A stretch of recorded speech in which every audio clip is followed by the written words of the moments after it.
Tak terima putusan hakim, keluarga korban pembunuhan mengamuk di kantor pengadilan.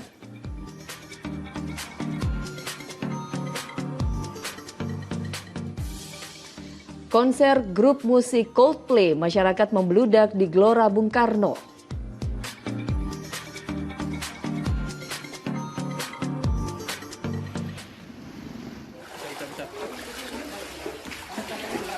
Banjir rendam permukiman, tim SAR berjibaku menyelamatkan warga.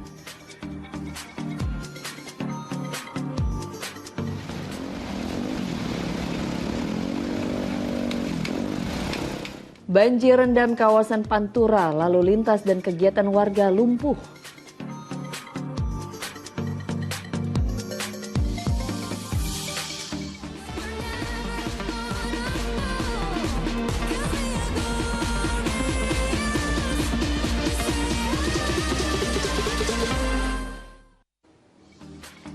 Halo, selamat pagi. Selamat pagi Musa, senang sekali Anda kembali di Fokus Pagi bersama kami. Bersama saya Jimmy Darusman. Dan saya Pratiwi Kusuma. Seperti biasa dalam 1,5 jam ke depan, kami hadir dengan rangkaian informasi dan juga peristiwa terbaru yang berhasil dihimpun tim redaksi kami hingga dini hari tadi. Kita buka informasi di pagi hari ini dari hujan deras yang mengguyur kota Semarang mengakibatkan jalan Pantura Kaligawe terendam air dengan ketinggian 50 cm. Wali Kota Semarang, Hefearita Gunaryanti, meminta Balai Besar Wilayah Sungai untuk serius dalam permasalahan banjir di Kota Semarang.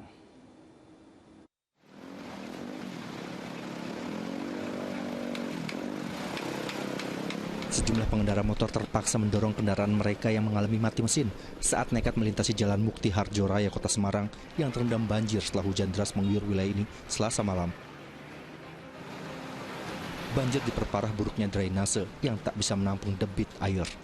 Bahkan hingga Rabu siang, jalan penghubung jalur Pantura Kaligawe ini masih tergenang air dengan ketinggian 50 cm. Tingginya air membuat banyak pengendara yang putar arah mencari jalan alternatif. Sampai lebih. Ini mau kemana? Kerja? Ya mau kerja. Nggak tahu masih jam berapa ini. Macet kayak gini. Dan sudah tahu kalau ada banjir? Ya biasanya kan ada mas. Ini malah tinggi. Nggak tahu gitu. Udah terlanjur di tengah, lah gimana lagi. Sementara menurut warga, jalan di wilayah ini kerap terjadi banjir saat musim penghujan. Banjir ini baru pertama kali terjadi setelah musim kemarau panjang. Warga berharap ada penambahan pompa agar banjir segera surut. Ada pompa, kan sekarang zaman pompa. Kalau pompanya lancar ya cepat sekali. Tapi kemarin udah agak tutup.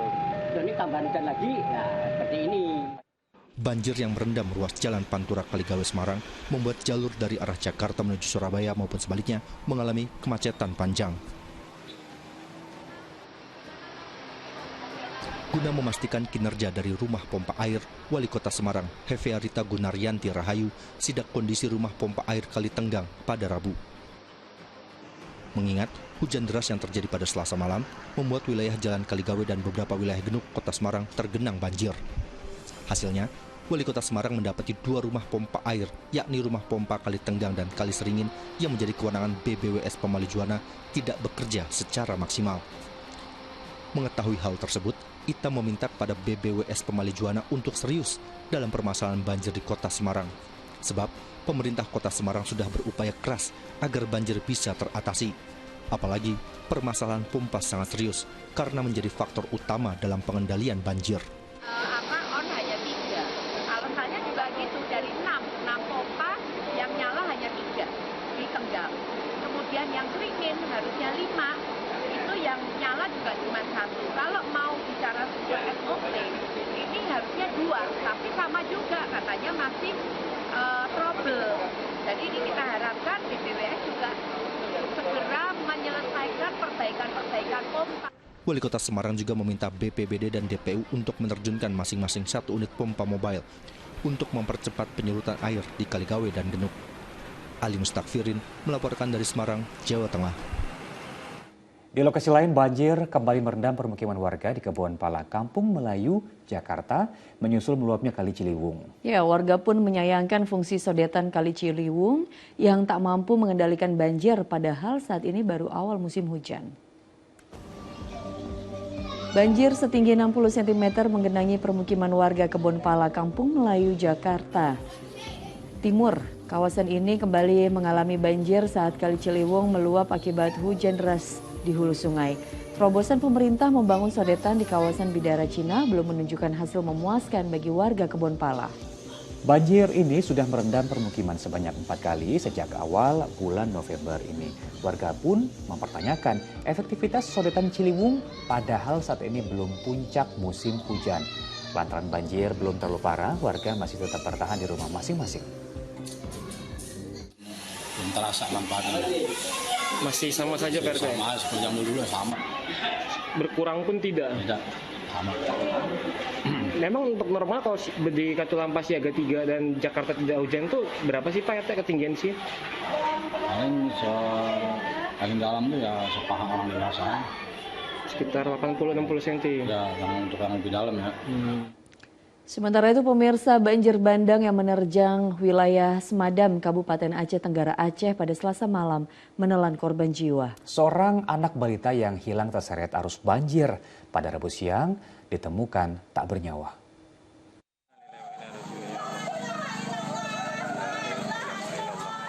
Korban bocah laki-laki berusia 2,5 tahun ditemukan di samping rumahnya di Desa Kampung Baru, Kecamatan Semadam, Kabupaten Aceh Tenggara Rabu siang dalam kondisi tak bernyawa. Jasad korban lalu dilarikan ke RSU setempat.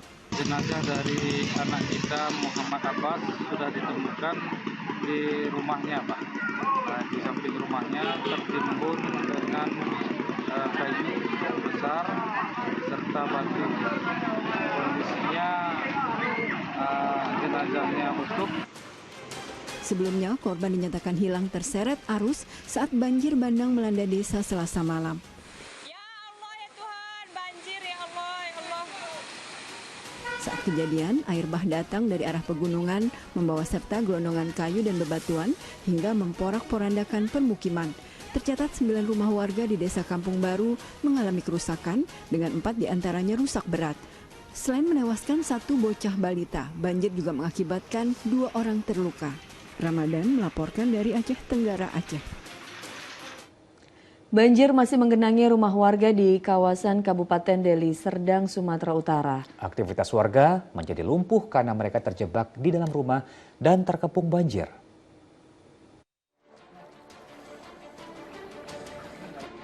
Sudah 2 hari, banjir masih merendam ribuan rumah di Kecamatan Tanjung Morawat dan Kecamatan Batangkuis, Kabupaten Deli Serdang, Sumatera Utara. Air dengan ketinggian mencapai 40 cm nampak menggenangi jalan hingga masuk ke dalam rumah-rumah warga. Aktivitas masyarakat pun lumpuh karena banyak dari mereka tidak bisa keluar rumah lantaran terkepung banjir.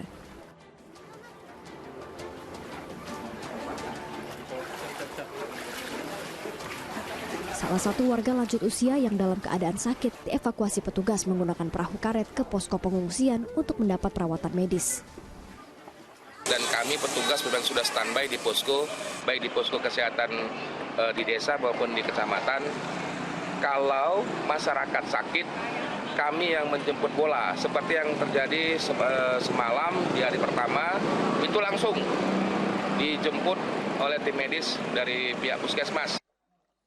Meski air masih menggenang, sejumlah warga memilih untuk bertahan di rumah mereka masing-masing.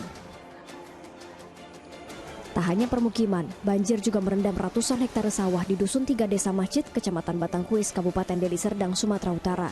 Tanaman padi yang sebentar lagi dipanen justru rusak akibat terendam air.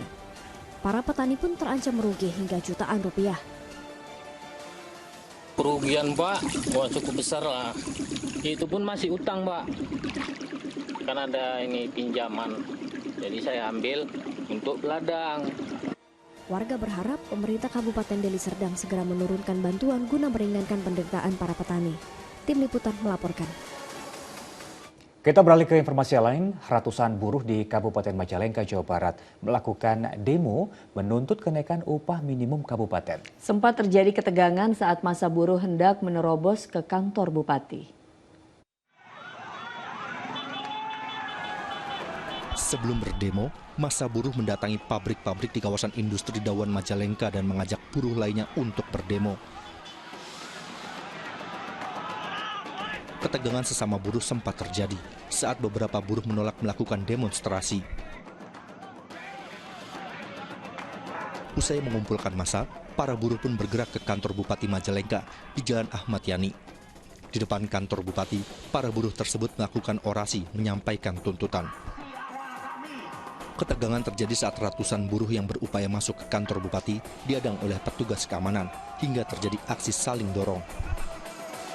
Beruntung, sejumlah koordinator aksi melerai sehingga ketegangan tak berlangsung lama. Sejumlah perwakilan buruh akhirnya diperbolehkan masuk untuk beraudiensi dengan Bupati Majalengka. Dalam audiensi tersebut, buruh meminta upah mereka dinaikkan sebesar 38%. Selain itu, buruh juga meminta agar peraturan pemerintah nomor 51 tahun 2023 tentang pengupahan dicabut. Mencoba mencari formula, baik itu mungkin melalui perda atau apapun, supaya peningkatan kesejahteraan buruh Majalengka ini bisa tercapai selain upah, atau mendorong perusahaan untuk menjalankan struktur skala upah. Secara umum itu sih, dan Pak Bupati sangat respon terhadap ini. Menanggapi tuntutan buruh yang ingin upahnya dinaikkan, Bupati Majalengka akan menyampaikannya ke pemerintah pusat. Ya, saya sebagai bupati hanya akan menyampaikan hasil pertemuan dengan buruh agar PP 51 dievaluasi lagi. Karena ternyata itu telah mengunci kepada daerah untuk menentukan standar UMK. Saat ini, upah minimum kabupaten atau UMK Majalengka sebesar Rp2.180.000. Jumlah tersebut dinilai buruh tidak ideal untuk kebutuhan hidup layak. Agun Gunawan melaporkan dari Majalengka, Jawa Barat. Dari informasi lainnya, pemirsa, masyarakat sangat antusias menonton konser Coldplay yang diselenggarakan pertama kalinya di Indonesia di Gelora Bung Karno pada Rabu malam. Nah, ini arus lalu lintas di sejumlah ruas jalan sekitar area konser pun mengalami kemacetan. Kemacetan arus lalu lintas di sejumlah ruas jalan menuju area konser grup band asal Inggris Coldplay di Gelora Bung Karno, Jakarta terpantau berlangsung sejak Rabu siang. Menjelang malam, kemacetan masih terpantau di sejumlah ruas jalan di sekitar area Gelora Bung Karno, Senayan. Kemacetan terparah terjadi di sepanjang ruas jalan Gatot Subroto mengarah ke GBK Senayan. Dengan ekor kemacetan mencapai Mampang Perapatan dan Pancoran. Antusias warga menonton konser band yang dimotori Chris Martin ini cukup beralasan. Karena ini pertama kalinya Coldplay menggelar konser di Indonesia bertajuk Music of the Spheres. Kita excited banget sih. Karena ini juga pertama kali kita konser internasional. Lagu apa yang paling ditunggu buat konser Coldplay ini? Kalau aku Viva La Vida sih. Aku Spark sih. Iya, pastinya seneng banget sih. Awal seneng ada announcement itu kayak langsung seneng, kayak langsung nyari info tiketnya di mana gitu. Excited juga kan karena lihat beberapa konser-konser sebelumnya kayak seru banget kayak gitu. Usai konser, kondisi jalan raya di sekitar Stadion Gelora Bung Karno mengalami kemacetan. Antrean kendaraan roda 4 terlihat di Jalan Raya Sudirman di sekitar pintu utama FX Sudirman, Jakarta Pusat. Kepadatan kendaraan disebabkan banyaknya kendaraan yang parkir di pinggir sepanjang Jalan Raya Sudirman. Antrean kendaraan juga terjadi di sepanjang Jalan Asia Afrika menuju ke Jalan Gerbang Pemuda. Ditambah banyaknya pengendara ojek yang mangkal di pinggir jalan. Para pengendara yang mencoba mencari jalur alternatif menuju Blok M juga terjebak kepadatan di sepanjang Jalan Hang Tuah yang menuju Blok M. Sejumlah petugas lalu lintas yang berada di lokasi padatan berusaha mengurai kemacetan. Tim Liputan melaporkan.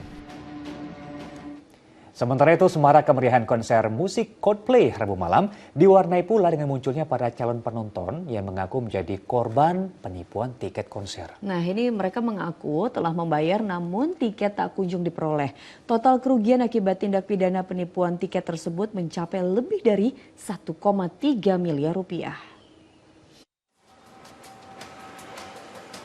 Hingga Rabu siang, korban penipuan bermodus penjualan tiket konser Coldplay masih terus mendatangi Mapolres Jakarta Pusat untuk melapor.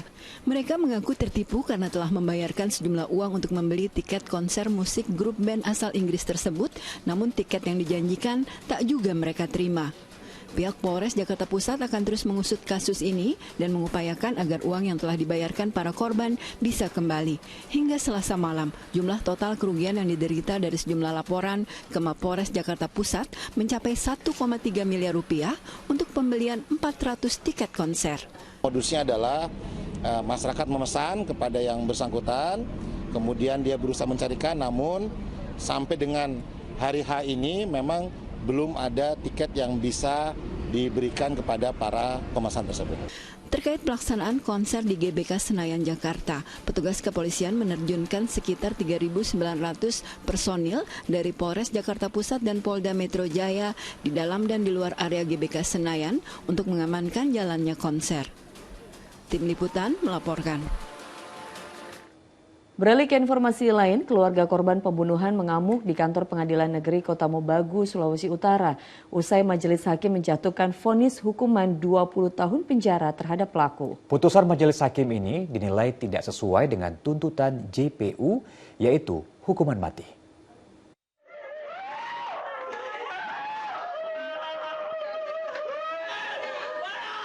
Ayah korban pembunuhan menangis histeris usai sidang vonis kasus pembunuhan terhadap MP di kantor Pengadilan Negeri Kota Mobagu, Sulawesi Utara pada Rabu. Dalam sidang putusan tersebut, Majelis Hakim Adianti memutuskan terdakwa JT dihukum 20 tahun penjara karena terbukti secara sah dan bersalah melakukan tindak pidana pembunuhan serta perbuatan asusila terhadap anak di bawah umur. Atas putusan hakim tersebut, keluarga korban menolak. Keluarga korban pun menangis histeris dan mengamuk di kantor Pengadilan Negeri Kota Mobagu.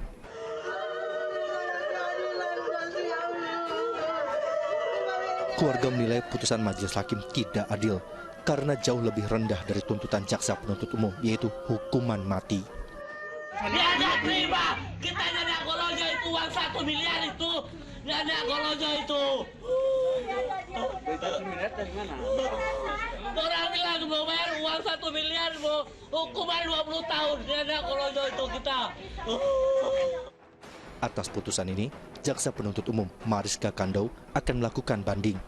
Sebab berdasarkan bukti, terdakwa melanggar pasal 81 ayat 5 tentang persetubuhan yang menyebabkan anak meninggal dunia. Berbeda dengan pembuktian majelis hakim, terdakwa melanggar pasal 82 ayat 4 tentang kekerasan perbuatan asusila pada anak di bawah umur yang menyebabkan korban tewas. Kami JPU pada dasarnya menghormati putusan yang telah diberikan oleh Majelis Hakim Pengadilan Negeri Kota Mobagu.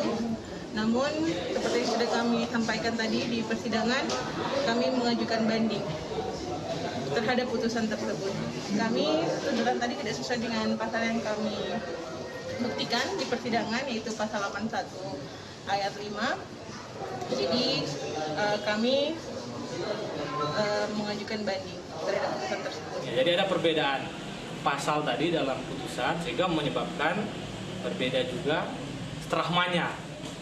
Jadi perbedaan strahma itu atau pidana itu kewenangan masing-masing. Hakim tidak terikat dengan tuntutan, dia punya kemandirian untuk menentukan sendiri sesuai dengan bukti-bukti yang sudah dihadirkan dalam persidangan. Sebelumnya, bulan Februari lalu masyarakat Sulawesi Utara dihebohkan dengan kasus pembunuhan terhadap seorang bocah yang jasadnya ditemukan di sebuah perkebunan. Pelaku pembunuhan merupakan tetangga korban yang kesal pada ayah dari bocah berusia 5 tahun itu. Juan Ripa Putungan melaporkan dari Kota Mobagu, Sulawesi Utara. Beralih ke informasi lain, Ketua Komisi 4 DPR RI, Sudin, memenuhi panggilan KPK untuk jalani pemeriksaan sebagai saksi dugaan kasus korupsi di Kementerian Pertanian. Penyidik memeriksa politisi PDI Perjuangan itu untuk menelusuri aliran dana pada kasus tersebut. Ketua Komisi 4 DPR Sudin meninggalkan gedung KPK Rabu malam setelah ia menjalani pemeriksaan penyidik selama 9 jam. Penyidik memeriksa politisi PDI Perjuangan ini untuk menelusuri aliran dana pada dugaan korupsi di Kementerian Pertanian. Sebagai saksi, Sudin memberikan keterangan soal pengawasan dan anggaran sebab Komisi 4 DPR merupakan mitra kerja Kementerian Pertanian. Hanya ditanya mengenai anggaran dan pengawasan saja, itu saja. Ada lagi nggak? Nggak ada lagi. Yang lain nanti tanyakan ke penyidik. Ya. Pak, ini beredar isu kalau Kementerian Berjalan, Mbak. Oh nggak, coba nanti tanya penyidik, sudah saya jawab dengan penyidik. Ya. Berapa dana pembangunan DPP PDI? Oh nggak ada. Ada berapa uang yang diterima Kementan itu? Tidak ada. Tanya penyidik. Ya. Jumat lalu Sudin berhalangan hadir untuk memenuhi panggilan KPK. KPK juga telah menggeledah rumah Sudin di Cimanggis, Depok, Jawa Barat beberapa waktu lalu dan menyita sejumlah barang bukti. Muhammad Nur melaporkan dari Jakarta. Kementerian Luar Negeri berhasil mengevakuasi seorang relawan Indonesia bersama keluarganya dari perang yang berkecamuk di Gaza, Palestina. Sementara serangan pasukan Israel yang menggempur permukiman di Khan Younis menewaskan sedikitnya seorang perempuan dan 2 orang anak.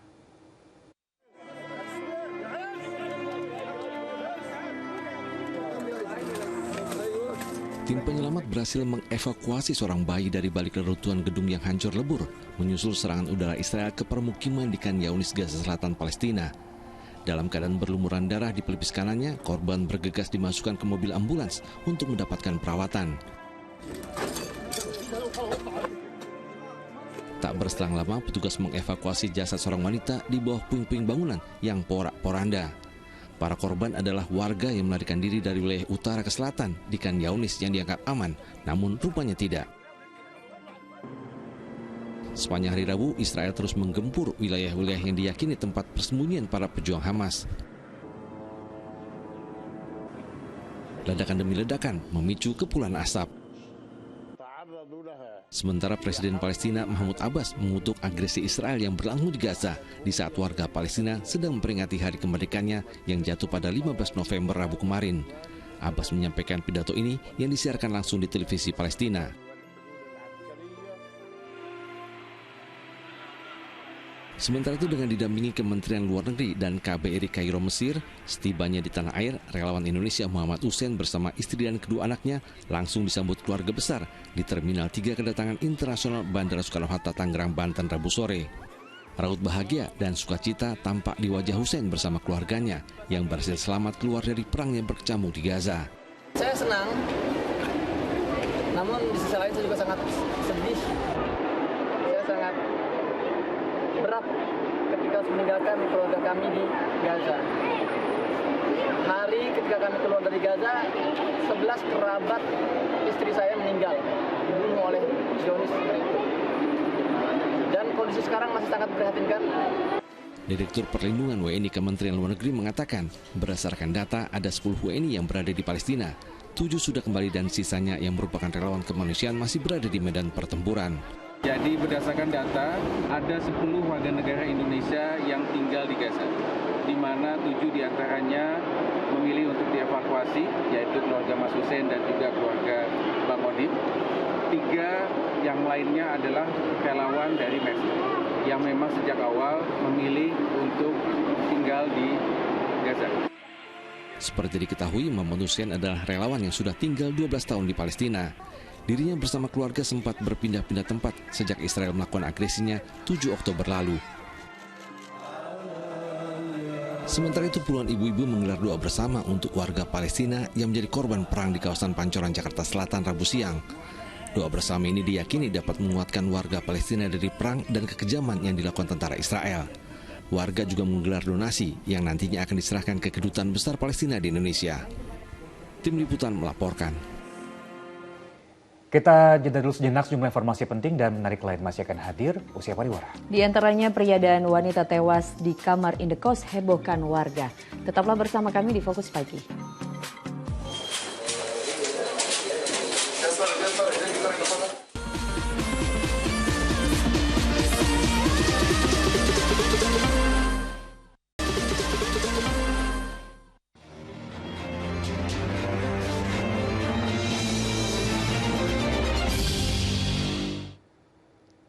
Anda kembali menyaksikan Fokus Pagi bersama saya Pratiwi Kusuma. Kita lanjutkan informasi di pagi hari ini. Seorang pengemudi minibus diamuk massa usai diduga melakukan tabrak lari terhadap sejumlah pengendara motor di Ternate, Maluku Utara. Tak hanya sopir, minibus juga menjadi sasaran amukan massa hingga rusak parah.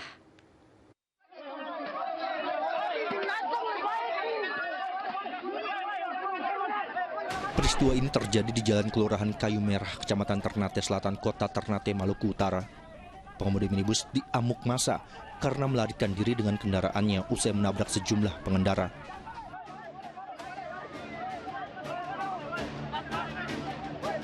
Warga yang berada di lokasi langsung mengejar pengemudi minibus dan menangkapnya agar bertanggung jawab. Terduga pelaku tabrak lari yang baru berusia 15 tahun pun dihajar warga yang kesal melihat ulahnya.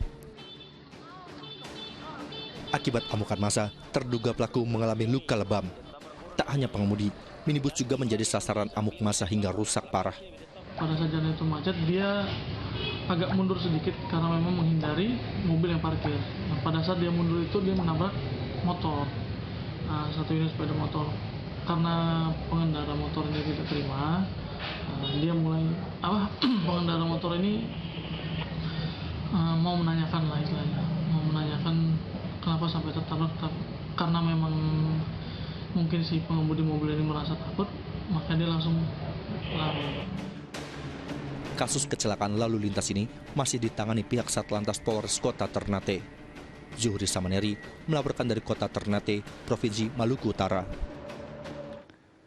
Kasus dugaan intimidasi terhadap putra vokalis Kangen Band Andika Mahesa Setiawan pada Rabu siang mulai diselidiki polisi Polresta Bandar Lampung. Polisi telah mengumpulkan barang bukti dan keterangan sejumlah saksi.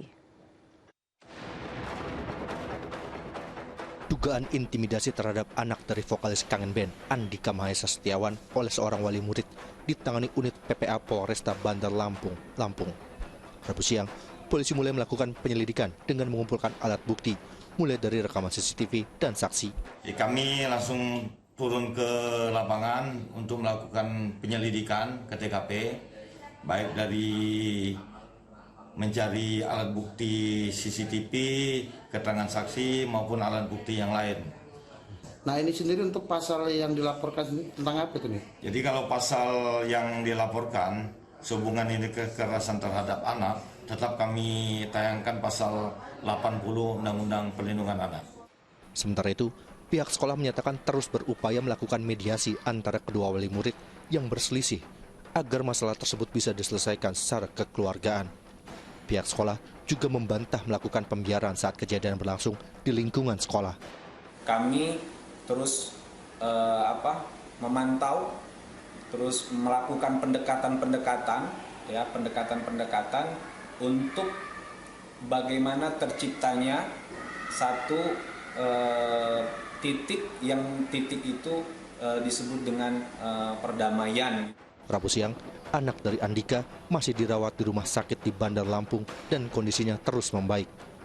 Andika yang turut menjaga putranya berharap polisi bisa segera menyelesaikan masalah tersebut. Saya sementara ini nggak jauh sih mikirnya, saya fokus dalam penyembuhan aja. Ya kalau yang lain-lain saya no komen itu. Karena kan saya sebagai orang tua ini cuma 2 tanggung jawabnya. Bertanggung jawab untuk atas anak, ya kan. Melaporkan karena ya saya orang tuanya Bumi. Itu aja sih. Sebelumnya, pada Selasa kemarin, vokalis Kangen Band Andika Mahesa Setiawan melapor polisi terkait dugaan pengancaman dan intimidasi yang dialami putranya yang berusia 7 tahun.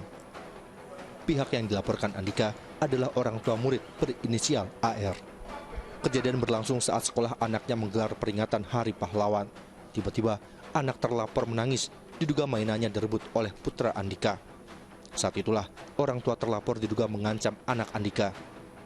Aris Susanto melaporkan dari Bandar Lampung, Lampung.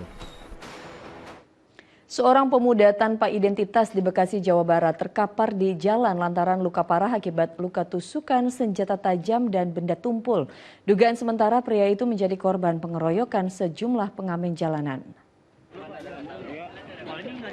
Dari rekaman video kamera milik warga terlihat seorang pemuda tanpa identitas terkapar di jalan sebuah perumahan di Mustika Jaya, Kota Bekasi, Jawa Barat pada Rabu malam. Ia luka parah akibat tusukan senjata tajam dan benda tumpul, diduga akibat pengeroyokan sejumlah pengamen jalanan.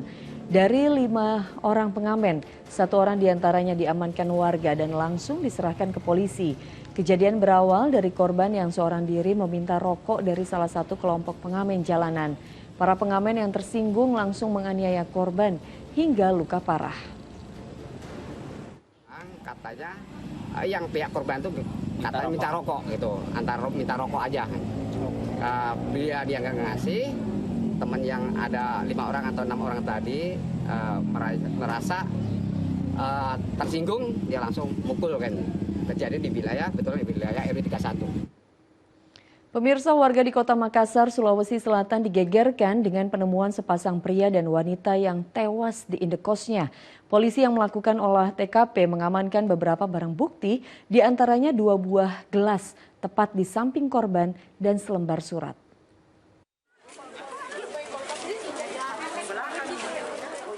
Warga di Jalan Muhammad Tahir, Lorong 7, Kecamatan Tamalate, Kota Makassar, digegerkan dengan penemuan jasad sepasang pria dan wanita di indekosnya. Penemuan jasad kedua korban diketahui pertama kali oleh penghuni indekos lain yang mencium bau tak sedap di sekitar kamar korban. Kecurigaan muncul lantaran penghuni indekos sudah beberapa hari terakhir tak melihat korban. Sementara pintu kamar korban terkunci dari dalam. Atas dasar itulah, penghuni indekos langsung menghubungi polisi.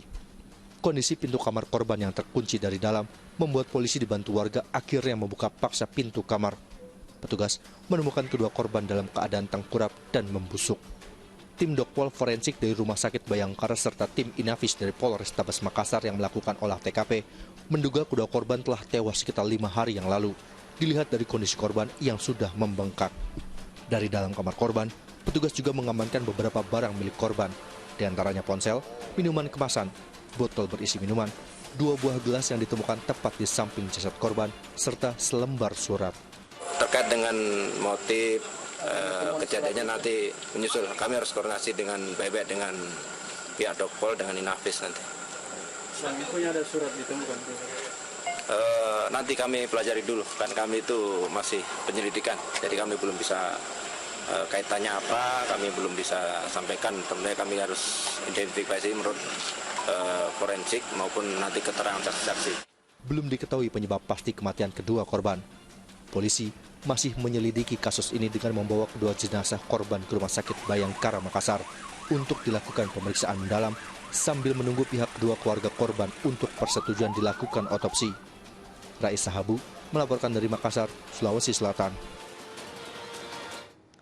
Pemirsa, motif pembunuhan yang dilakukan seorang pria terhadap istrinya di Batam, Kepulauan Riau akhirnya terkuak. Perbuatan keji itu dilakukan tersangka yang kesal lantaran tidak direstui korban untuk maju sebagai calon bupati.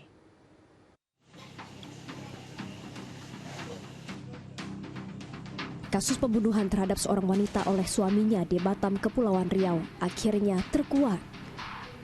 Dalam rangkaian penyelidikan terungkap motif pelaku menghabisi nyawa istrinya. Tersangka mengaku emosi dan kesal karena sang istri menolak memberikan uang yang sudah dijanjikan sebesar 50 miliar rupiah untuk yang maju mencalonkan diri sebagai bupati di Tapanuli Selatan, Provinsi Sumatera Utara. Tersangka ini mau menjadi bupati ya, Tapanuli Selatan. Misalnya mau mendapat dukungan daripada istrinya ya, untuk menjagokan atau mencalonkan diri menjadi bupati Tapanuli Selatan, tapi istri tidak memberikan dukungan atau tidak menyetujui. Yang kedua yaitu untuk menguasai ya, harta korban ya, berupa sertifikat, handphone, ya, termasuk uang ya, dan mobil ya, atau kendaraan. Sebelumnya, tersangka sempat mencoba kabur namun berhasil diamankan polisi di sebuah loket bus di Pekanbaru saat hendak kabur ke Medan pada 11 November. Ia diringkus lantaran membunuh istrinya pada 3 November lalu dengan cara memukuli korban di bagian leher dan kepala berulang kali. Tak hanya itu, jasad korban juga dibakar oleh pelaku. Di sekitar tubuh korban yang merupakan dosen salah satu kampus keperawatan di Kota Batam juga ditemukan 7 buah tabung gas LPG 3 kg serta 8 botol berisi Pertalite.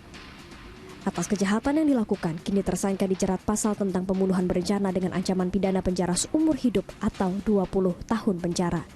Aulia Ihsan melaporkan dari Batam, Kepulauan Riau. Misteri temuan wanita tewas di pinggir saluran irigasi di Jember, Jawa Timur akhirnya menemui titik terang. Korban diketahui merupakan warga desa Wonojati yang telah pergi dari rumah sejak hari Minggu untuk berkunjung ke rumah kerabatnya.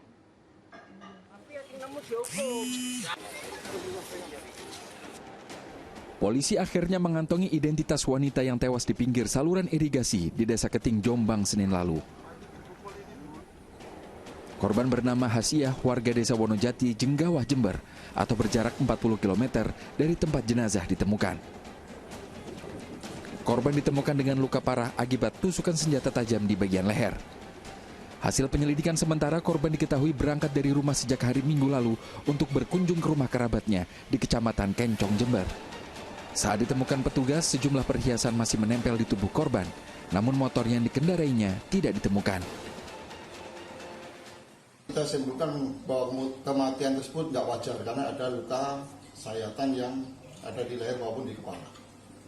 diduga ada tindak kekerasan di dalam kematian korban tersebut. Polisi hingga kini masih kesulitan mengungkap motif pembunuhan karena minimnya jumlah saksi. Tommy Iskandar melaporkan dari Jember, Jawa Timur. Mengakui istri orang lain, seorang pria di Pamekasan, Madura, Jawa Timur dibacok. Korban terluka parah akibat dianiaya pelaku dengan senjata tajam. Pria berusia 40 tahun ini digelandang petugas ke Mapolres Pamekasan, Jawa Timur. Ya, ia diamankan karena menganiaya tetangganya dengan senjata tajam. Korban yang mengalami luka serius di bagian wajah dan tubuhnya kini dirawat intensif di rumah sakit. Pembacokan terjadi di depan rumah korban di Desa Bangkes, Kecamatan Kadur saat ia tengah menaikkan hasil tania ke mobil untuk dijual ke pasar. Tiba-tiba pelaku datang dan menikam korban dengan senjata tajam yang dibawanya sebanyak 5 kali. Dari hasil penyelidikan sementara, diduga motif pembacokan karena tersangka cemburu lantaran korban kerap mengakui istri pelaku sebagai istrinya. Motif di sini keterangan sementara dari saksi adalah cemburu karena korban sering mengatakan bahwa istri tersangka adalah istri korban. Kini pelaku dijerat dengan pasal tentang penganiayaan dan terancam hukuman paling lama 7 tahun penjara. Faturos melaporkan dari Pamekasan, Madura, Jawa Timur. Satreskrim Polres Bintan menggagalkan upaya pengiriman 8 orang calon pekerja migran Indonesia atau PMI ilegal di penampungan kawasan Kampung Bulang, Tanjung Pinang, Kepulauan Riau. 2 orang yang diduga sebagai pengurus diamankan petugas. Petugas Satreskrim Polres Bintan menggagalkan pengiriman PMI ilegal di permukiman Desa Teluk Bakau, Kecamatan Gunung Kijang, Bintan. Seorang yang diduga sebagai pengurus yang mengatur keberangkatan PMI ke Malaysia secara ilegal pada 11 November lalu diamankan petugas. Selain terduga pelaku, polisi juga mengamankan 1 unit mobil yang digunakan sebagai sarana transportasi untuk membawa para calon PMI non-prosedural tersebut. Dari hasil penyelidikan, calon PMI ilegal yang digagalkan ini berasal dari Lombok, Nusa Tenggara Barat. Rencananya, mereka akan diberangkatkan untuk bekerja di Malaysia melalui Pelabuhan Tikus di kawasan Pantai Trikora, Bintan. Para calon PMI ilegal ini sebelumnya ditampung di sebuah rumah yang terletak di Kampung Bulang, Tanjung Pinang. Dari penyelidikan, polisi menemukan tiket dan barang-barang milik para calon PMI. Untuk tersangka inisial H diamankan malam kemarin di Tanjung Pinang, Provinsi Kepulauan Riau. Sedangkan untuk 8 CPMI-nya di Pelabuhan Pantai Loboy, Kecamatan Gunung Kijang, Kabupaten Bintan. Dari hasil pengembangan, petugas mengamankan 1 orang terduga pelaku lain di kota Tanjung Pinang pada 13 November 2023 yang berperan membawa para PMI ilegal tersebut ke Malaysia melalui Pantai Sadisek yang berada di jalan permukiman Desa Teluk Bakau, Kecamatan Gunung Kijang, Kabupaten Bintan. Kini, kedua terduga pelaku dijerat Undang-Undang Perlindungan Pekerja Migran Indonesia dengan ancaman paling lama 10 tahun penjara dan denda maksimal 15 miliar rupiah. Aulia Ihsan melaporkan dari Bintan, Kepulauan Riau. Warga hakimi 2 orang pencuri sepeda motor. Informasi selengkapnya akan disampaikan Jemi Darusman usai jeda. Tetaplah bersama kami di Fokus Pagi. Garek, Pak!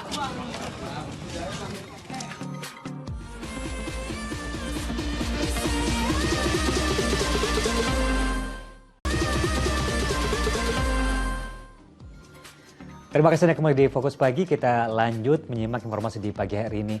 Pemirsa, 2 terduga pelaku pencurian sepeda motor tertangkap warga saat beraksi di kawasan Pasar Minggu, Jakarta Selatan. Warga yang geram dengan aksi para pelaku langsung mengeroyok keduanya hingga babak belur.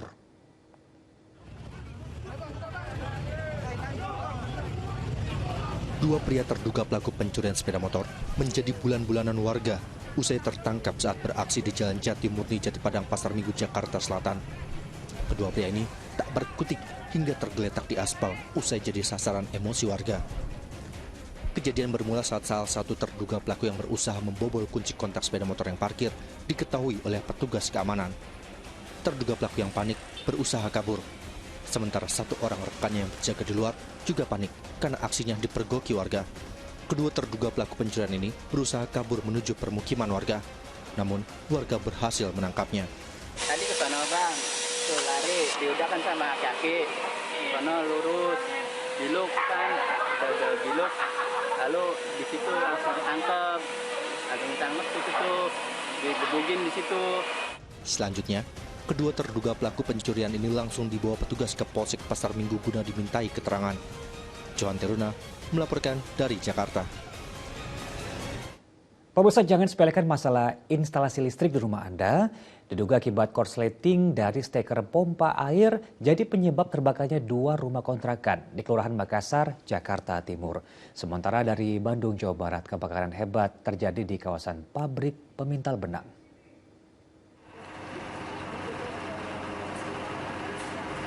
Asap tebal yang membubung tinggi ini berasal dari kebakaran pabrik pemintalan benang di Jalan Aha Nasution, Kota Bandung, Jawa Barat, Rabu siang. 14 unit mobil pemadam Dinas Kebakaran dan Penanggulangan Bencana atau Diskar PB Kota Bandung dikerahkan untuk memadamkan si jago merah sekaligus mencegah api merembet. Tak ada laporan korban jiwa maupun luka dalam kebakaran ini. Petugas juga masih menyelidiki apa penyebab kebakaran.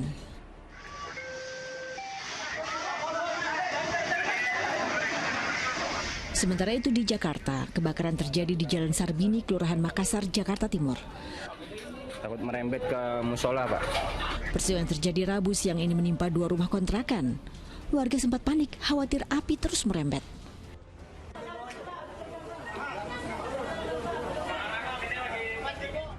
Diduga kebakaran pada Rabu siang itu akibat korsleting dari steker pompa air. Sebelum api membesar, penghuni salah satu rumah yang terdampak sempat melihat percikan api. Ibu dari korban, yang pemilik rumah, itu ada penyalaan di colokan air. Saat ibu ke belakang lihat colokan air sudah ada penyalaan. Dan ibu langsung keluar minta tolong warga. Pas kembali, api sudah mulai naik ke atas gunungan, sehingga api mulai menyebar. Kebakaran akhirnya teratasi setelah lebih dari 35 personel petugas pemadam kebakaran berjibaku. Tidak ada korban jiwa maupun luka dalam peristiwa ini. Tim Liputan melaporkan.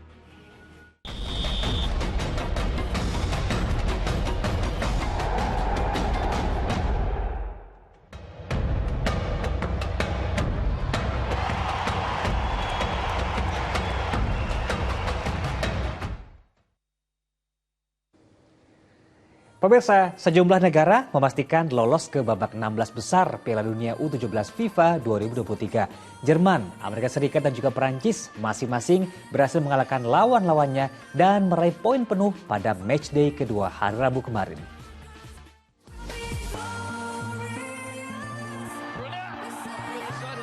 Berlaga di Stadion Sijalak Harupat pada Rabu malam, tim Panzer Jerman yang diunggulkan terlalu tangguh menghadapi Selandia Baru. Jerman mampu unggul saat injury time babak pertama melalui gol yang dicetak Joshua Berner. Jerman muda kembali menambah pundi gol di menit ke-60 melalui sontekan Max Morstedt dan di menit ke-81 dengan gol yang diciptakan Bila Janinska. Selandia Baru mampu mencetak gol di menit ke-91 melalui titik putih yang dieksekusi Adam Watson. Skor 3-1 untuk kemenangan Jerman.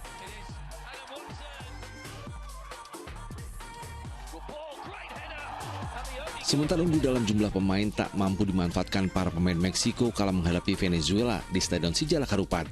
Laga baru berjalan 6 menit, Venezuela unggul melalui sundulan Alejandro Sigero. Venezuela harus bermain dengan 10 pemain setelah wasit mengganjar Giovanni Sequeira kartu merah akibat melakukan tackle keras kepada pemain Meksiko Brandon Lemoli di menit ke-40. Meksiko baru bisa mencetak gol penyeimbang di menit ke-62 di babak kedua melalui sundulan Stefano Carrillo. Dan unggul di menit ke-66 saat sepakan Ortiz tak mampu dibendung kiper Jorge Sanchez. Skor pun menjadi 2-1 untuk Meksiko. Walau kalah dalam jumlah pemain, Venezuela tetap mengotot menyerang. Hasilnya di menit ke-82, wasit menghadiahi Venezuela penalti yang mampu dieksekusi dengan baik oleh Nicola Profeta. Hasil imbang 2-2 hingga akhir laga.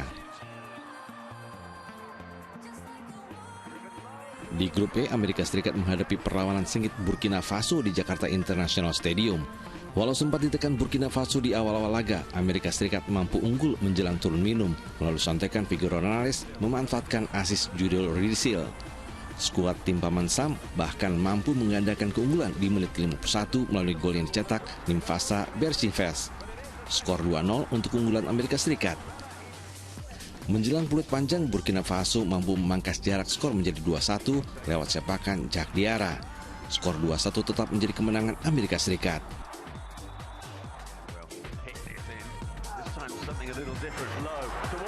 Di laga grup E lainnya, Prancis berhasil mencetak gol cepat di menit kedua babak pertama saat bentrok dengan Korea Selatan Rabu malam di Jakarta International Stadium. Gol cantik yang dirasakan Matias Amogo menjadi gol sematawayang hingga peluit panjang ditiup wasit.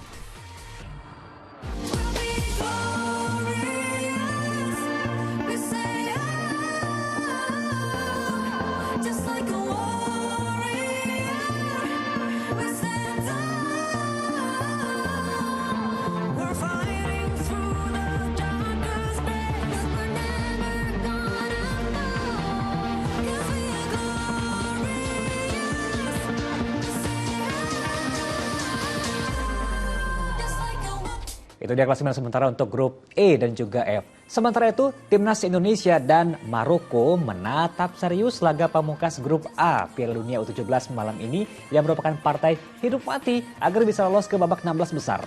Garuda Muda berada di posisi 3 dengan koleksi 2 poin di klasemen sementara usai bermain imbang melawan Ekuador. Dan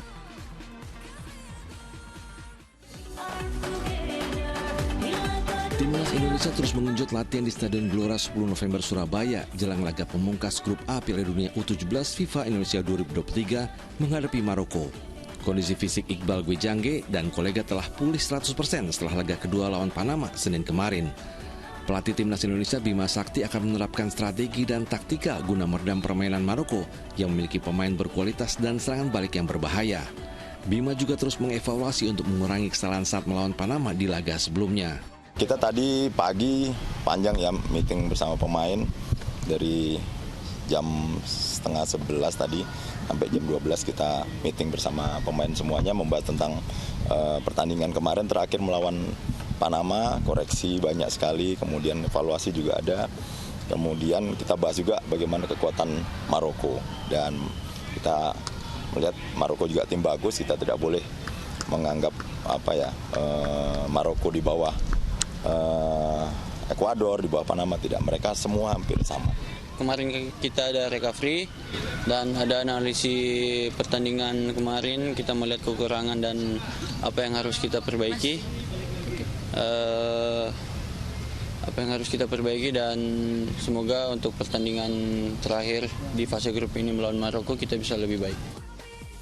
Di grup A, Garuda Muda menempati posisi ketiga dengan raihan 2 poin hasil 2 kali bermain imbang.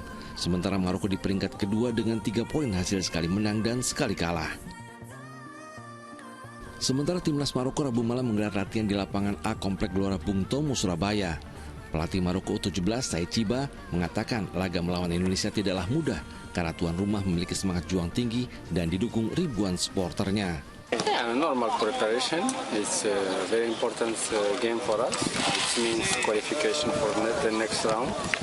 And we are conscious that it is not going to be easy, so we need to prepare well. We are focused, inshallah, for tomorrow to give the maximum to get our qualification, inshallah. Maroko juga menargetkan kemenangan pada laga terakhir melawan Indonesia agar bisa merebut 1 tiket ke babak 16 besar. Tim Liputan melaporkan dari Surabaya, Jawa Timur. Nah, selain persiapan laga tadi, partai hidup mati juga akan dilakoni oleh Uzbekistan pada laga terakhir grup B Piala Dunia U17 2023 melawan timnas Spanyol. Uzbekistan berada di peringkat 3 klasemen sementara di bawah Mali dan Spanyol. Timnas U17 Uzbekistan akan bertekad mengerahkan permainan terbaiknya demi menjaga peluang lolos ke babak 16 besar saat laga terakhirnya di grup B melawan timnas U17 Spanyol. Sesi latihan di lapangan Kota Barat Solo Rabu sore terus digenjot para pemain Uzbekistan. Tim berjuluk Serigala Putih ini dalam kondisi bagus usai menang 3-0 atas Kanada pada pertandingan sebelumnya.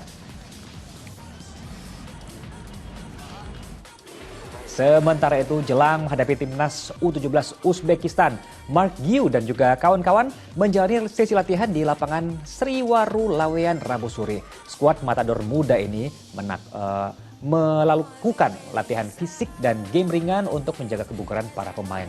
Spanyol tetap serius menatap laga melawan Uzbek meski telah menang 2 kali pada laga sebelumnya dan kini memimpin klasemen grup B.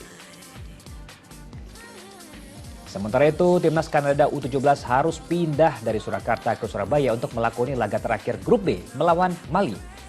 Jalan bentrok dengan timnas Mali, timnas Kanada gelar latihan di Stadion Gelora 10 November Surabaya Rabu siang. Meski peluang lolos ke babak 16 besar hampir tertutup, timnas Kanada U17 tetap semangat jalani latihannya. Di 2 laga sebelumnya, Kanada harus menelan kekalahan dan kini menghuni juru kunci grup B, grup Bravo.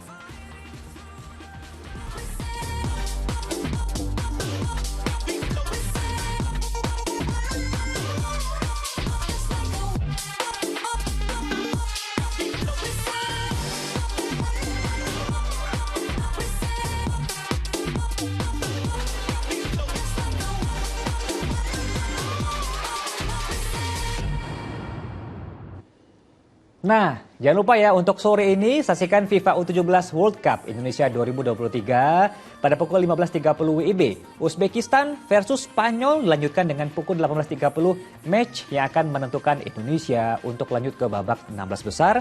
Maroko versus Indonesia live eksklusif di Indosiar dan video.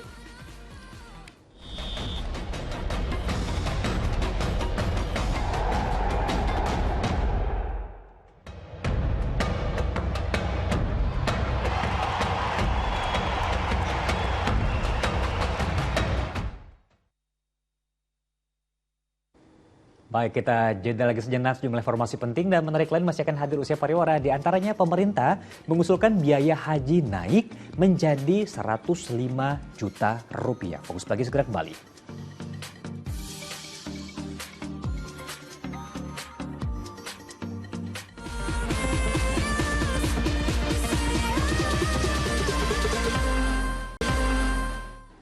Terima kasih, Anda kembali di Fokus Pagi bersama saya Jemi Darusman. Dan saya Pratiwi Kusuma. Kita lanjutkan informasi di Fokus Pagi hari ini.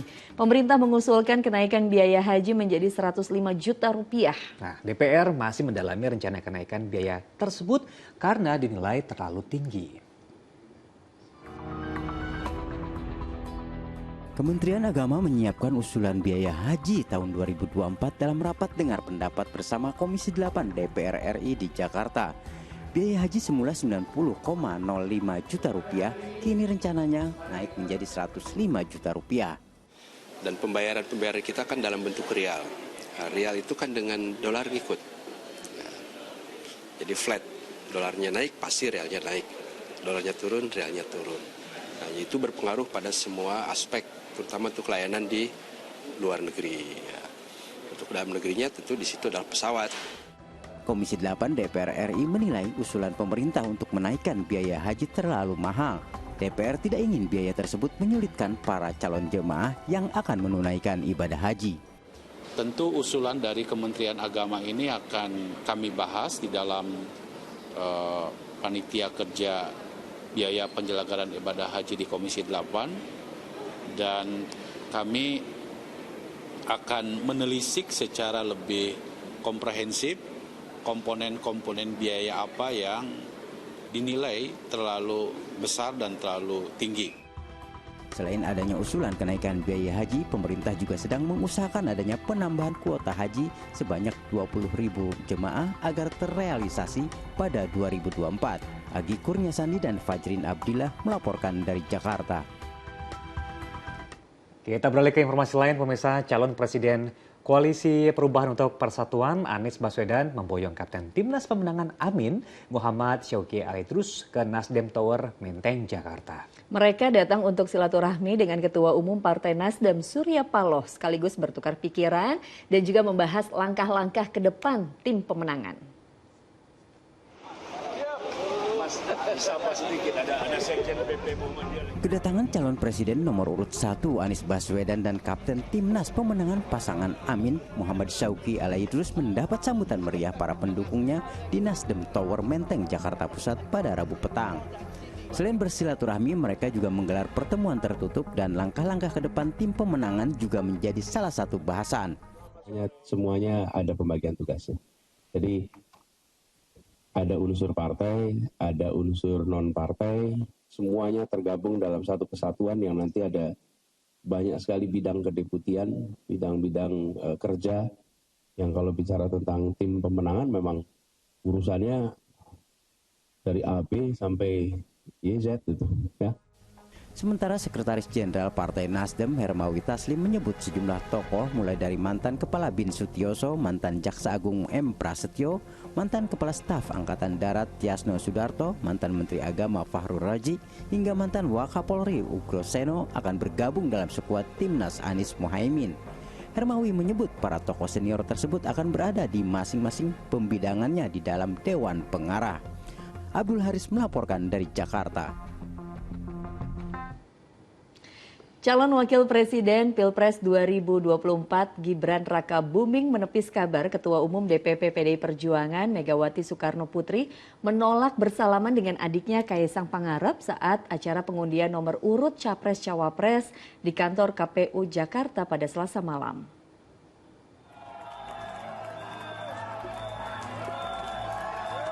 Dalam video yang beredar di media sosial, calon wakil presiden Pilpres 2024 Gibran Rakabuming mendampingi adiknya Kaisang Pangarep bertemu Ketua Umum PDI Perjuangan Megawati Soekarno Putri di sela acara pengundian nomor urut Capres-Cawapres di gedung KPU RI Jakarta Selasa malam. Selanjutnya, Kaisang yang juga Ketua Umum Partai Solidaritas Indonesia PSI duduk bersimpuh di depan Megawati yang duduk di kursi. Meski sempat berbincang, namun lalu beredar kabar Megawati menolak bersalaman dengan Kaisang. Ditemui di Balai Kota Solo Rabu siang, Cawapres 2024 yang juga Wali Kota Solo, Gibran Rakabuming menegaskan tidak ada penolakan dari Megawati. Beliau sangat baik, masih menerima kami kok. Ya, pas dari saya, Kaisang, Pak Prabowo, semuanya diterima. Ini nggak ada itu ya, yang namanya penolakan-penolakan. Mungkin pesan ada sampai bersimpah itu Mas Kaisang sampai duduk itu. Ya, kita memang dari dulu gitu dengan Bu Mega. Putra sulung Presiden Joko Widodo ini menjelaskan dalam acara tersebut Megawati datang belakangan. Dirinya dan Kaisang lalu menghampiri untuk bersalaman sebagai bentuk penghormatan. Gibran mengimbau masyarakat bijak dan teliti dalam bermedia sosial serta tidak menelan mentah-mentah informasi termasuk penggalan video yang beredar. Heri Prasetyo melaporkan dari Solo, Jawa Tengah. Sementara itu pasangan Capres dan Cawapres nomor urut 3, Ganjar Pranowo dan juga Mahfud MD mendapat sambutan meriah dalam sebuah acara persembahan flash mob dari kaum milenial di Jakarta. Penampilan itu sengaja mereka suguhkan untuk Ganjar dan Mahfud karena sebagai pasangan yang bisa menyerap aspirasi anak muda.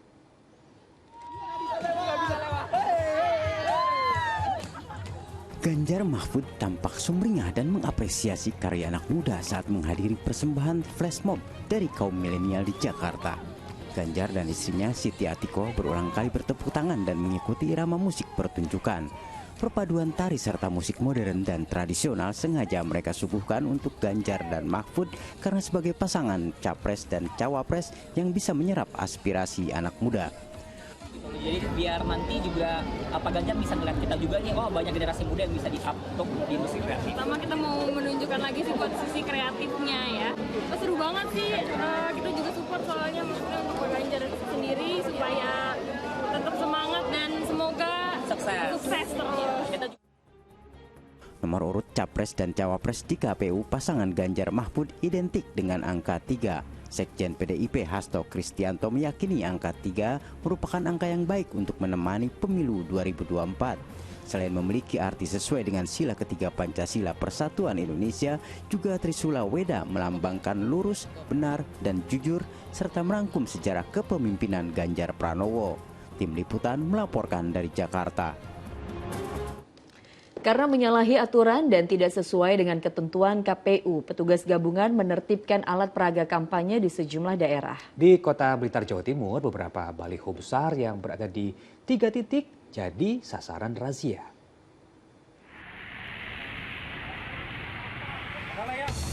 Petugas gabungan langsung mencopot dan mengamankan sebuah baliho di kawasan Jalan Sudanko, Supriyadi, Kota Blitar.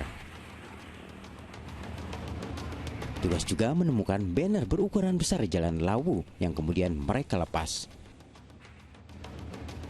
Dalam penertiban kali ini, Bawaslu sedikitnya mengamankan 40 alat peraga kampanye yang menyalahi aturan dan tidak sesuai dengan ketentuan KPU.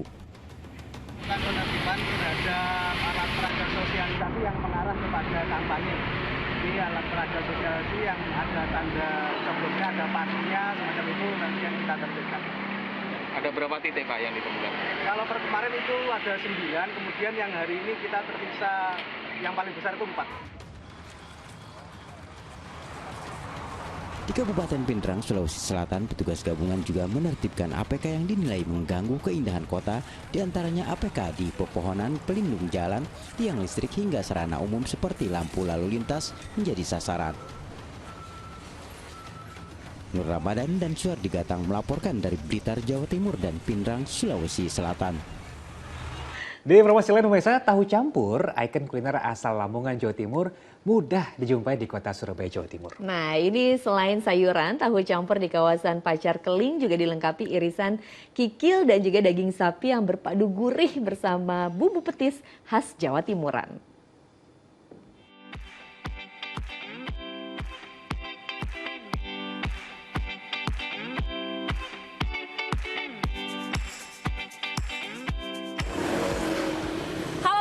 Saat ini saya sedang berada di Surabaya, Jawa Timur. Nah, saya ingin mengajak Anda untuk menikmati kuliner yang juga merupakan salah satu kuliner favorit masyarakat Surabaya. Tapi nggak di Surabaya aja, banyak juga orang dari luar daerah yang datang ke sini untuk menikmatinya. Yuk!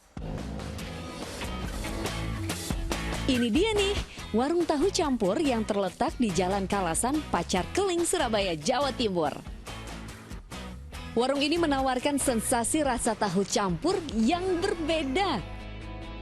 Ya, tak hanya dicampur dengan sayuran dan mie kuning, tahu campur di sini juga berisi potongan kikil dan daging sapi.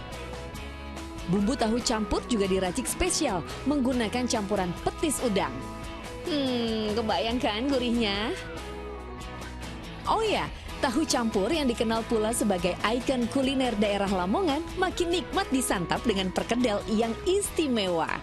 Nah, jadi kalau di tahu campur ini perkedelnya bukan pakai kentang, tapi pakai singkong. Ini dia.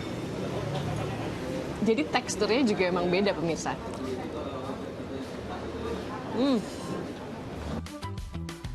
Rasa yang nikmat dan porsi yang pas membuat para pelanggan ketagihan. Enak, pas. Rasanya bumbunya juga pas ya, terus nggak terlalu banyak porsinya, jadi cukup untuk saya tuh cukup enak, maknyus pokoknya. Warung makan yang sudah berdiri puluhan tahun ini bisa menjual tahu campur hingga 500 porsi setiap hari. Saya mulai tahun 75, sudah 48 tahun. Nah, awal mula bikin tahu campur itu ceritanya gimana, Pak? Oh, ini dari saya diajari bapak saya. Ya. Ini makanan khas mana, Pak, sebenarnya? Lamongan. Satu porsi tahu campur dijual seharga Rp25.000. Buat yang mau menikmati satu porsi tahu campur ini, harganya cukup Rp25.000 saja udah komplit dan dipastikan kenyang. Dari Surabaya, Jawa Timur, Sheila Purnama, Tikna Handoko melaporkan. Nah, pemirsa, jelang akhir pekan, berikutnya kami ajak Anda untuk nonton film karya sinias tanah air. Lagi bagus-bagus nih ya, belakangan ini ya. Betul. Yang berikut ini adalah film Gampang Cuan namanya. Menawarkan pesan penting mengenai literasi finansial yang dibalut dengan komedi. Nah, penasaran bagaimana filmnya? Berikut cuplikannya untuk Anda.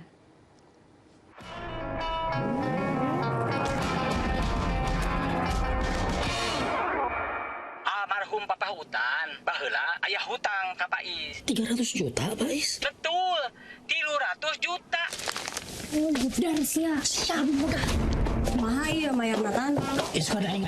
Sultan yang diperankan oleh Vino G. Bastian memiliki keinginan untuk merantau ke ibu kota. Begitupun adiknya Bilkis yang diperankan oleh Anya Geraldine. Permasalahan dimulai ketika kedua kakak beradik tersebut mengetahui bahwa mendiang ayahnya memiliki hutang sebesar 300 juta rupiah yang harus dilunasi. Di lain sisi, sang adik bungsu, Aji, yang diperankan oleh Alzi Marker, juga sedang berkuliah dan memerlukan biaya. Akhirnya, perjuangan pun dilakukan oleh kakak beradik ini untuk bisa melunasi hutang keluarga dan berbagai tantangan finansial lainnya.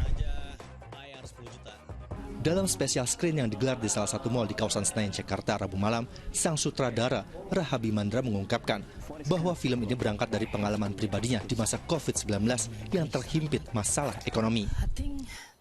Waktu bikin itu karena dari pengalaman pribadi saya lebih ke waktu itu butuh uang masa COVID gitu ya, terus ini uang harus berlipat ganda gimana, mulai deh kita main saham, mulai main apa gitu, akhirnya nyangkut, akhirnya nyangsang kayak gitu-gitu yang kita nggak bisa malah jadi pembelajaran. Ini kalau ditonton, pengalaman gue ini ditonton sama banyak orang gitu, mereka nggak perlu nginjak ini lagi sebenarnya.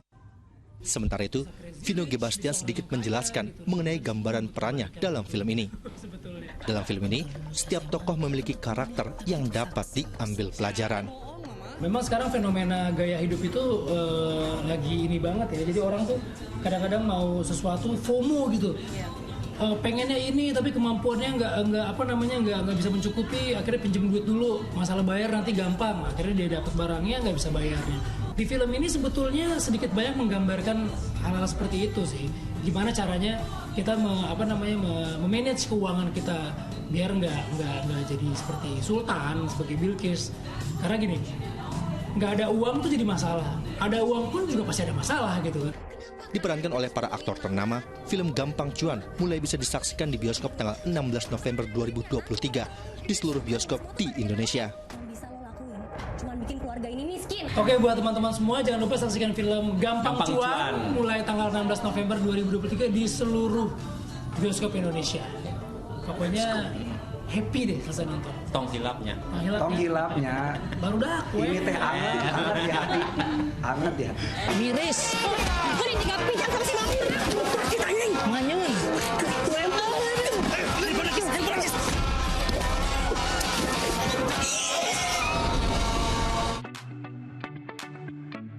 Penuh dengan literasi keuangan, tapi dibalut dengan komedi. Film Gampang Cuan bisa jadi salah satu pilihan film favorit bersama dengan keluarga. Dari Jakarta Pusat, Media Riyati dan Ilham Elias melaporkan. Nah, sudah banyak ya beberapa referensi kita makanan dan juga film. Wah pas banget ini untuk akhir pekan. Informasi tadi sekaligus menutup jumpa kita dalam Fokus Pagi edisi hari ini. Usai Fokus Pagi jangan lewatkan untuk menyaksikan program Magic 5.